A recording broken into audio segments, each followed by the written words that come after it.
அழகு, வசீகரம், காதல். இந்த மூன்றையும் ஆயுதமாக்கி ஒரு மனிதன் பெண்களின் வாழ்க்கையோட விளையாடினான் என்றா. ஆனா இந்த கதை அவன் வேட்டையாடிய பெண்களுக்கானதல்ல. அவனை வேட்டையாட வந்த உண்மைக்கான கதை.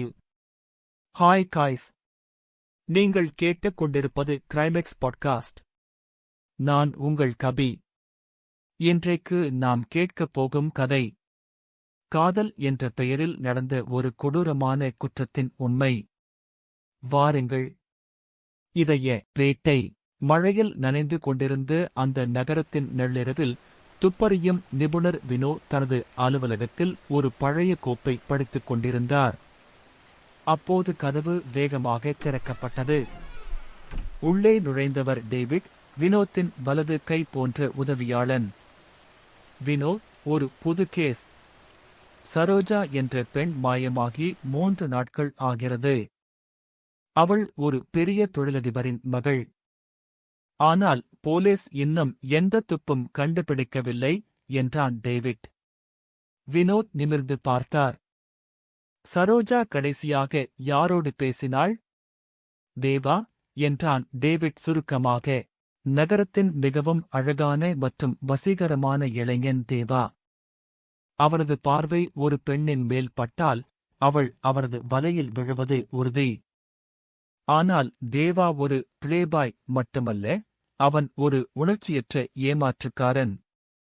வினோத்தும் டேவிட்டும் விசாரணையைத் தொடங்கினர். அவர்கள் முதலில் சந்தித்தது தேவி என்ற பெண்ணை. அவன் ஒரு மிருகம் சார் என்று அழுதாள் தேவி. என்னை காதலிப்பதாகக் கூறி என் நகைகளையும் பணத்தையும் பறித்துக் கொண்டான். நான் கேட்டபோது என் தனிப்பட்ட புகைப்படங்களை வைத்து மிரட்டினான். அவன் காதலிப்பது பெண்ணை அல்ல, அவளிடம் இருக்கும் வசதியை மட்டும்தான்.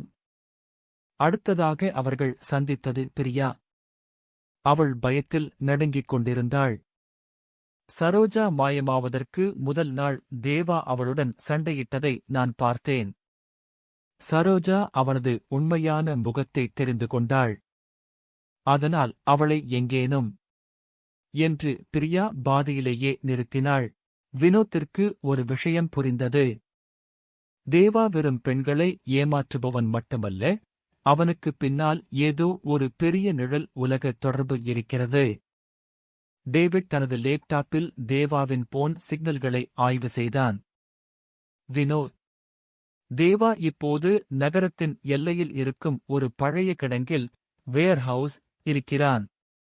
ஆனால் ஆச்சரியம் என்னவென்றால் அவரது சிக்னல் நகராமல் ஒரே இடத்தில் இருக்கிறது என்றான் டேவிட். இருவரும் உடனடியாக அங்கே விரைந்தனர்.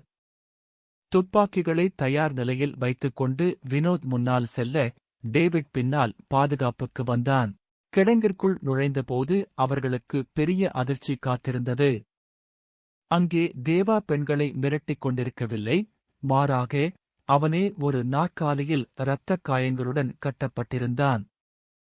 அவனுக்கு முன்னால் சரோஜாவின் தந்தை தனது ஆட்களுடன் நின்றிருந்தார். என் மகளை எங்கே ஒளித்து வைத்திருக்கிறாய் என்று அவர் தேவாவை அடித்துக் கொண்டிருந்தார். தேவா சிரித்தான். அந்தச் சிரிப்பில் வக்கிரம் இருந்தது. உன் மகள் என்னிடம் இல்லை. அவள் உன்னிடமிருந்து தப்பிக்க என்னை பயன்படுத்திக் கொண்டாள். அவள்தான் என்னை ஏமாற்றிவிட்டு உன் லாக்கரில் இருந்த வைரங்களுடன் வெளிநாட்டுக்கு தப்பிவிட்டாள். நான் அவளுக்கு ஒரு கருவிதான், வினோத் குறுக்கிட்டார். நிறுத்துங்கள். தேவா சொல்வது பாதி உண்மைதான். சரோஜா தப்பிக்கவில்லை. தேவா, நீ அவளை உன் கூட்டாளிகள் மூலம் கடத்தி வைத்துக் கொண்டு அவளது தந்தையிடம் பணம் பறிக்க திட்டம் போட்டாய், இல்லையா? வினோத் தனது போனில் ஒரு வீடியோவைக் காட்டினார். அதில் தேவா ஒரு ரகசிய இடத்தில் சரோஜாவை கட்டிப் போட்டிருப்பது பதிவாகியிருந்தது. பிரியா கொடுத்த ரகசியத் தகவலின் மூலம் வினோத் இதைக் கண்டுபிடித்திருந்தார். வினோத் கண்டுபிடித்த சரோஜாவின் இருப்பிடத்தை சரோஜாவின் தந்தைக்கு தெரிவித்தார். அந்த தகவலின் அடிப்படையில் சரோஜாவின் தந்தை அங்கேயே சென்று சரோஜாவை பத்திரமாக மீட்டார். பின்னர் வினோத்தும் டேவிட்டும் தேவாவை கைது செய்து அவனை காவல் நிலையத்திற்கு கொண்டு சென்றனர். தேவா செய்த குற்றங்கள் அனைத்தும் வெளிச்சத்திற்கு வந்தது. அவன் மீது சட்டப்படி நடவடிக்கை எடுக்கப்பட்டது. இந்த கதையை ரசித்திருந்தால் என் கிரைமெக்ஸ் பாட்காஸ்ட் சேனலை சப்ஸ்கிரைப் செய்யுங்கள். இந்த வீடியோவை உங்கள் நண்பர்களுடன் ஷேர் செய்ய மறக்காதீர்கள். இன்னும் பல திகில் கதைகளுடன் மீண்டும் சந்திப்போம்.